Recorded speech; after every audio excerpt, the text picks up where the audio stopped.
ओम नमः। कबीरदास जी ने कहा, मैं कही समझाऊं सब जग अंधा। मैं किसे समझाऊं? पूरा संसार अंधा है, लेकिन अंधा है क्यों? क्या कारण है? कि सब ही भुलाने पेट के धंधा। सब पेट के धंधे में भूल गए। आज हम उदर पूर्ति के लिए पता नहीं क्या क्या कर जा रहे हैं, शारीरिक मेहनत के बल पर भी और धर्म के नाम पर भी। आज वर्तमान में हिंदू गाजर का हलवा हो गया है, और तो और लौकी का हलवा, और तो और रसमलाई, और क्या कहें। हमने भ्रमण किया और भ्रमण करते करते रास्ते में चर्च भी मिले, मस्जिद भी मिली, मजार भी मिली। तो हमने देखा चर्च और मस्जिद मजारों में के मजार पर 4 आना मुसलमान और 12 आना हिंदू खड़ा है। अर्थात हिंदुओं को मंदिर और मंदिर के साथ साथ अपने देवता भी कम पड़ गए। तो अब जाकर के मजार पर अपना माथा पटक रहा है। बम्बई में एक मजार है, हाजी मलिक करके बोलते, वहाँ जाके देखो। और तो और अजमेर की मजार पर जाके देखो, दिल्ली में मजार बनी हुई है, वहाँ जाके देखो। चर्च में आप देखिए, जितने भी ईसाई हैं सब हिंदू हैं, सब आदिवासी लोग, गरीब लोग हैं। उनकी व्यवस्था है। व्यवस्था ये है कि हम ही लोग उनसे घृणा करते हैं, हम ही लोग उनसे दूर बैठने को कहते हैं, और हम ही लोग उनको सताते हैं। और चर्च वाले उन्हें गले से लगाते हैं, उनकी आवश्यक वस्तुओं को पूर्ति करते हैं। प्रेम से बोलना, और व्यक्ति को चाहिएगा, और क्या चाहिए उसको। तो इसलिए ये सब भटकाव का कारण है अपने शास्त्रों का अध्ययन न करना, गीता, रामायण, सत्पुरुषों के सानिध्य को ना पाना, जो वास्तव में महापुरुष हैं, सद्गुरु हैं, उनकी शरण में ना जाना। हम दक्षिण भारत भ्रमण करने गए थे, तो वहाँ चर्च और मस्जिद छोड़ के कुछ दिखाई नहीं पड़ा। मंदिर थे, लेकिन जो पूर्व में जितने बने हुए हैं उतने ही। और वर्तमान में दिन प्रतिदिन चर्च और मस्जिदों की संख्या दिन दूनी रात चौगुनी बढ़ती चली जा रही है। तो भ्रमण करते हुए हमने केरला में, तमिलनाडु, कर्नाटक, ये सब देखते हुए तिरुपति बालाजी से हम पहुंच गए किष्किंधा। फिर किष्किंधा भ्रमण करते हुए फिर हैदराबाद से हम बैठे गुवाहाटी के लिए। आसाम में अपना आश्रम है, वहाँ जा रहे थे। तो उसी ट्रेन में एक पादरी बैठे हुए थे।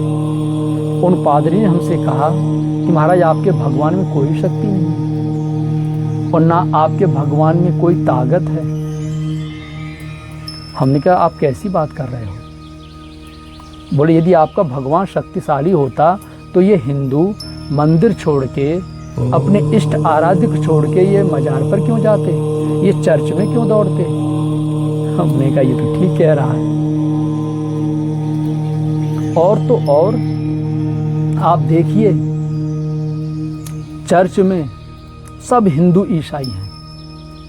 आप मजार पर जाके देखिए, 5% मुसलमान है, 95% हिंदू खड़ा है वहाँ,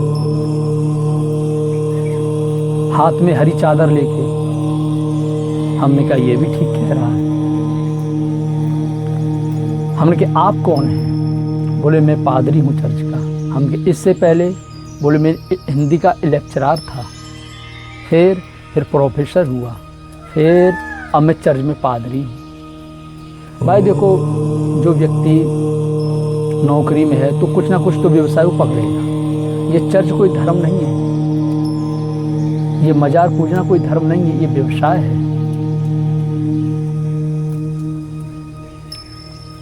तो इस प्रकार से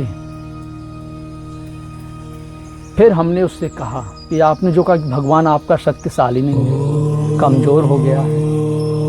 हमने कहा आज तो आपने ये बात कही, फिर कभी मत बोलना किसी के सामने। देखो, ईश्वर एक ऐसी शक्ति है जो ना कभी कमज़ोर होती है और ना शक्ति से रहित होती है। आप जहाँ पूजा पाठ करते हो, जिस चर्च में बैठ करके प्रार्थना करते हो, किसकी पूजा करते हो? बोले यीशु। हमने कहा यीशु बड़े हैं कि ईश्वर बड़ा है? तो उसने तो ना समझी में यही बोला यीशु बड़े हैं। हमने कहा यीशु को ईश्वर किसने बनाया? तब फिर वो आश्चर्यचकित, बोले वो तो ईश्वर ने बनाया। तो हमने कहा जो बनाने वाला है वो बड़ा है कि जो बनने वाला है वो बड़ा है? बोले ईश्वर बड़ा है। तो फिर ईश्वर कैसे शक्तिशाली से रहित हो गया, कैसे कमज़ोर हो गया? तो हिंदुओं का भगवान ना कमज़ोर है, ना होगा, और ना ही कोई कमज़ोर कर सकता है। आज जो ईश्वर को कमज़ोर बनाने वाली ये रूढ़ियाँ हैं, ये भ्रांतियाँ हैं, हमारी उदर पूर्ति के कारण हैं, जो आज हम स्वयं हंसी के मजाक बन गए हैं। जिसको देखो वही हिंदुओं के नाम पर बोलता चला जा रहा है, जिसको देखो वही देवी देवताओं में फोटो छापता चला जा रहा है, जिसको देखो वही देवी देवताओं के नाम पर उल्टा सीधा वक्तव्य देता चला जा रहा है। ये हम क्यों सुन रहे हैं? आखिर हमारे अंदर ऐसी क्या कमजोरी है जो इस बात को सुनने पर मजबूर हैं हम? यदि इस तरह से सुनते चले गए तो एक शक्तिशाली व्यक्ति होता है, वो सीधे वार नहीं करता, पहले वो आपकी कमजोरियों पर वार करता है। और आपकी कमजोरियों पर वार करते करते देखा कि अब इसके पास सुनने के सिवाय और कुछ करने की क्षमता नहीं है, तब फिर उसको जो करना चाहिए फिर वो करता है। तो आप चाहते क्या हैं? क्या 2000 वर्ष पहले पूर्व में घटी घटना को फिर से दोहराना चाहते हो? उन्हीं गुलामी की जंजीरों फिर से जकड़ना चाहते हो? गीता पढ़ो, रामायण पढ़ो, बच्चों को इसका अध्ययन कराओ, अपने सत्पुरुष महापुरुषों का परिचय दो।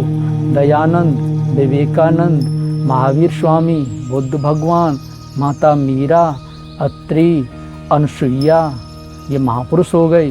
सूरवीरों का परिचय दो, महाराणा प्रताप, वीर शिवाजी, भगत सिंह, चंद्रशेखर आज़ाद, सुभाष चंद्र बोस इत्यादि शूरवीर हुए हैं, एक से बढ़कर एक देशभक्त हुए हैं। इन गाथाओं को बच्चों को सुनाओगे, बताओगे तो वो संस्कारी बनेंगे, देश के प्रति, धर्म के प्रति उनका रुझान होगा। आज हमारी पुस्तकों में ये सब अलग कर दिया गया है। इसी का दुष्परिणाम कि आज बच्चे इंग्लिश मीडियम में जा कर के ना तो धर्म की बात को समझ रहे हैं और ना कर्म की बात को समझ रहे हैं। अंधविश्वास वाली पढ़ाई और अंधविश्वास वाला ज्ञान चल रहा है। इसलिए माता पिता सर्वप्रथम गुरु होते हैं, तो उनका कर्तव्य बनता है कि हम अपने बच्चे को देशभक्त ना बना सके तो धर्मात्मा बनाओ, धर्मात्मा नहीं बना सकते तो देशभक्त वाली परिभाषा दो। अगर ये दोनों नहीं बना सकते तो कम से कम अब आपके प्रति उसका रुझान हो, वो ज्ञान दो। रामायण में कितना अच्छा तुलसीदास जी लिखते हैं कि प्रातः काल उठ के रघुनाथा और मात पिता गुरु नावै माता। प्रातः काल भगवान राम, लक्ष्मण, भरत शत्रुघ्न उठते थे तो माता पिता को प्रणाम करें, फिर गुरुकुल में जाके गुरुजनों को प्रणाम करें। ये रामायण का ज्ञान है। आप रामायण का अध्ययन करेंगे, पढ़ेंगे तो ये सब जानकारी होगी। इसलिए अभी समय है और बहुत ज़्यादा नहीं है। देख रहे हो चारों तरफ से हिंदुओं को घेरा जा रहा है, घेरते चले आ रहे हैं। ये तो ईश्वर की दया है, परम कृपा है। किसी न किसी माध्यम से कोई सत्पुरुष महापुरुष किसी न किसी रूप में हमारे सामने विराजमान है। इसलिए श्रीमद् भगवद गीता का भाष्य यथार्थ गीता का आप अध्ययन कीजिए। कोई कमज़ोर आपको नहीं बना सकता, ना कोई शक्ति रहित कर सकता है। हमारी गीता के अंदर वो शक्ति है, वो ताकत है, पूरे विश्व को इसके आगे झुकना पड़ेगा। पूरा विश्व इसके आगे झुका है और इसी के आधार पर कृष्ण भगवान ने अर्जुन को ज्ञान दिया और पूरा भारत ही नहीं विश्व पांडवों के चरणों में आ गया था। तो गीता ज्ञान सर्वोपरि ज्ञान है। इसलिए मेरे बंधुओं, बच्चों को संस्कार दीजिए। ये हिंदू गाजर का हलवा, लौकी का हलवा ना बने, ये रसमलाई ना बने। हिंदू ने ही सबको धर्म का आधार दिया, धर्म का ज्ञान दिया। आज हिंदू ही धर्म विहीन, शास्त्र विहीन, इष्ट विहीन, गुरु विहीन भटक रहा है। हम गुरु कैसे पाएं, शास्त्र की जानकारी कैसे पाएं? तो हमारे गुरुजन ही देते हैं। वो गुरु जिसको सदगुरु कहते हैं, कृष्ण, बुद्ध, महावीर जैसे महापुरुष जो होते हैं, वो परिचय देंगे शास्त्र का। तो ऐसे महापुरुष के पास जाइए और सदगुरु के पास जाइए। तो नाम का खूब जाप करो, ये नाम तो फिर खजाना है, सब कुछ पा जाओगे। ओम